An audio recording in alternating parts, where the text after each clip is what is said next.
Assalamualaikum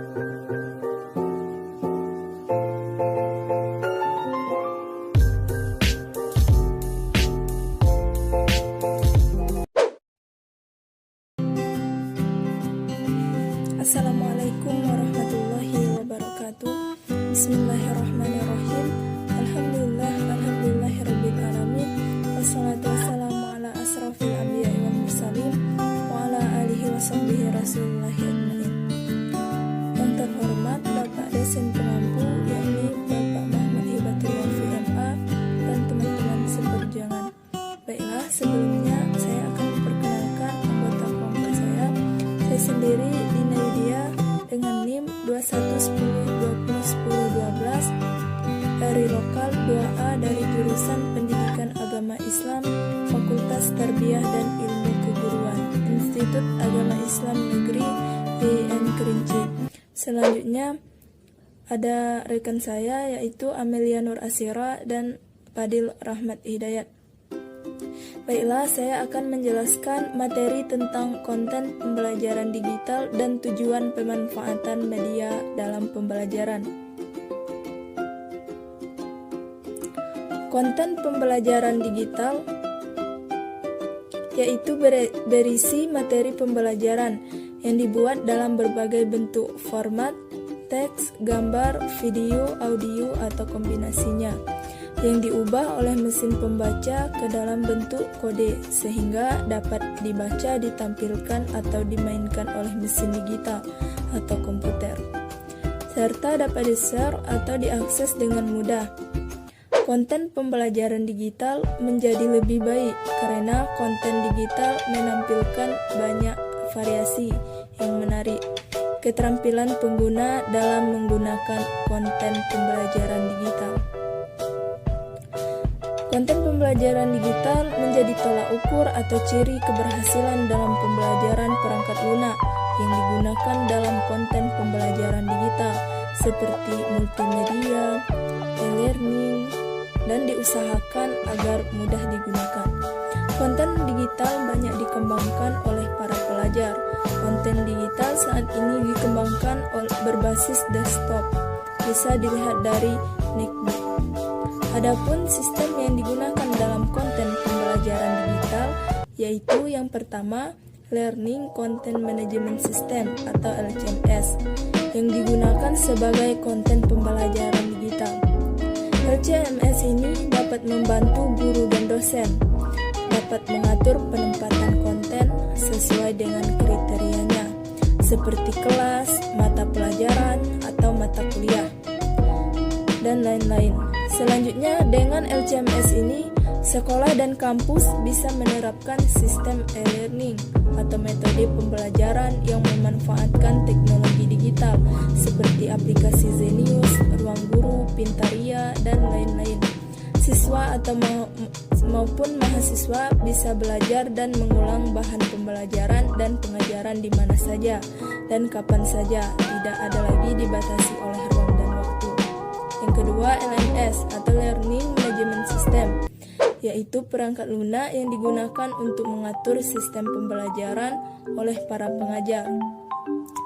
LMS ini dapat digunakan untuk seperti merekap absensi kelas, mengelola nilai, mengupload bahan pembelajaran, dan melakukan diskusi hingga kuis. LMS ini dapat diakses melalui aplikasi. Adapun kaitan antara LCMS dengan LMS, beberapa sistem memiliki alat untuk mengirimkan dan mengelola instruktur sinkron dan asinkron online.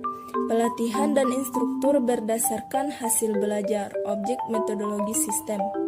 LCMS merupakan pengembangan dari LMS karena kesesuaian akronim CLMS atau Computer Learning Content Management System yang banyak digunakan untuk mengembangkan cara fonetik ragam referensi perangkat lunak.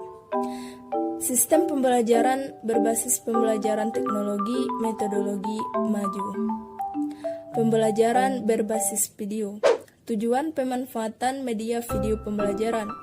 Secara umum, tujuan media pembelajaran adalah untuk menyampaikan pesan-kesan materi pembelajaran dari guru ke siswanya. agar siswa tersebut lebih mengerti, lebih tertarik, dan belajarnya lebih menyenangkan. Adapun secara khusus tujuan media pembelajaran yaitu untuk menciptakan suasana belajar yang lebih bervariasi dan berbeda, menciptakan suasana belajar yang tidak mudah dilupakan oleh siswa, menciptakan suasana yang lebih efektif, dan memberikan motivasi kepada siswa. Baiklah, itu tadi penyampaian materi dari saya. Untuk materi selanjutnya akan disampaikan oleh rekan saya.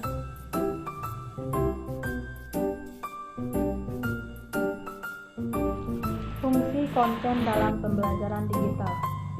Karakteristik atau potensi pembelajaran digital dipandang sudah memadai sebagai dasar pertimbangan untuk penyelenggaraan kegiatan pembelajaran melalui pembelajaran digital.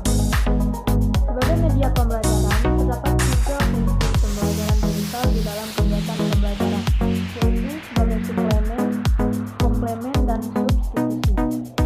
Yang pertama, fungsi suplemen. Fungsi sebagai suplemen yaitu pembelajar mempunyai kebebasan memilih apakah akan memanfaatkan materi pembelajaran elektronik atau tidak. Tidak ada kewajiban atau keharusan bagi pembelajar untuk mengakses materi pembelajaran elektronik. Walaupun materi pembelajaran elektronik berfungsi sebagai suplemen, namun jika memanfaatkannya, tentu saja pembelajar akan memiliki tambahan pengetahuan atau wawasan. Peran pengajar adalah selalu mendorong, mengunggah, atau menganjurkan para pembelajarannya mengakses materi pembelajaran elektronik yang telah disediakan. Selanjutnya ada fungsi komplemen. Fungsi sebagai komplemen yaitu materi pembelajaran elektronik diprogramkan untuk melengkapi materi pembelajaran yang diterima pembelajar di dalam kelas. Materi pembelajaran elektronik diprogramkan untuk menjadi materi reinforcement atau penguatan yang bersifat pengayaan atau pengulangan pembelajaran bagi pembelajar di dalam mengikuti kegiatan pembelajaran konvensional. Selanjutnya ada fungsi substitusi. Pembelajar diberi beberapa alternatif model kegiatan pembelajaran. Tujuannya untuk membantu mempermudah pembelajar mengelola kegiatan pembelajarannya, sehingga dapat menyesuaikan waktu dan aktivitas lainnya dengan kegiatan pembelajarannya. Konten pembelajaran pemrograman.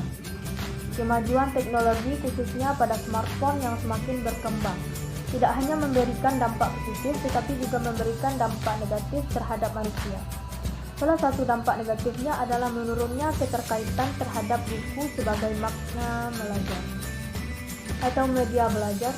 Mobile learning merupakan aplikasi yang dapat membantu sebagai media belajar yang menarik dan nyaman di era digital ini. Sebagian besar instansi pendidikan telah menggunakan mobile learning sebagai metode untuk belajar dengan nyaman.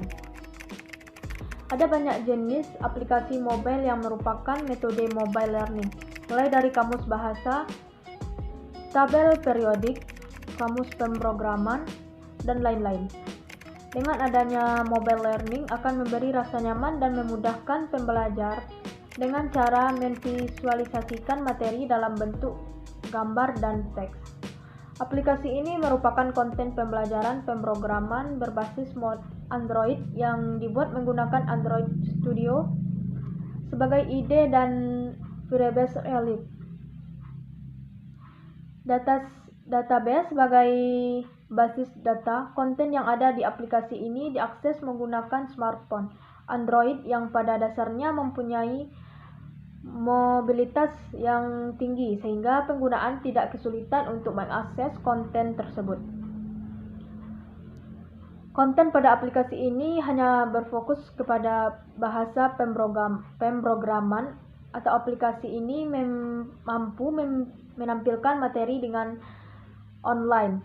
Untuk itu dibuat aplikasi konten pembelajaran pemrograman yang dapat membantu dalam mengatasi masalah pemrograman. Assalamualaikum warahmatullahi wabarakatuh. Baiklah, di sini saya akan melangsungkan presentasi itu menjelaskan bagian E dan F, Gen E yaitu konten digital pembelajaran berbasis sumber terbuka. Pemanfaatan dan pengembangan konten digital adalah persyaratan yang harus terpenuhi untuk menjadi guru profesional. Hal ini yang kemudian membuat adanya kebutuhan mendesak di kalangan guru yang sudah lama berkecimpung dalam profesi pendidikan. Berdasarkan survei yang dilakukan melalui kuesioner online dari beberapa sekolah dan beberapa mata pelajaran mengatakan bahwa kebutuhan keterampilan pembuatan konten digital pembelajaran merupakan prioritas utama dan diikuti kebutuhan pembuatan online classroom dan mobile learning.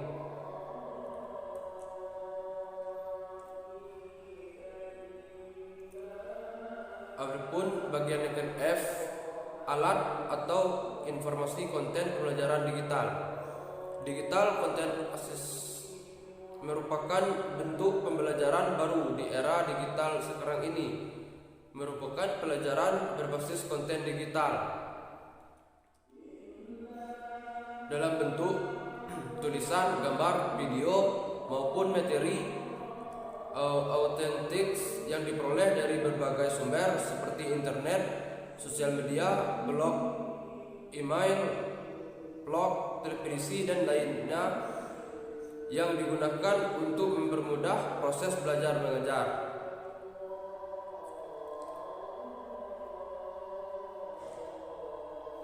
Terutama dalam proses pembelajaran, yaitu satu, memiliki efektif terhadap motivasi siswa. Yang kedua, memberikan informasi yang otentik. Yang ketiga, memudahkan siswa dalam memahami topik yang dipelajari. Yang keempat, memudahkan guru dan siswa dalam memperoleh materi pembelajaran.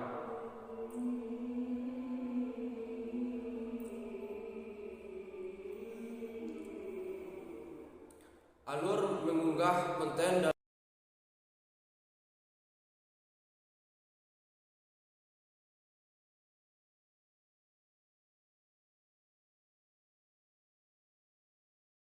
siswa dalam memahami topik yang dipelajari. Yang keempat, memudahkan guru dan siswa dalam memperoleh materi pembelajaran.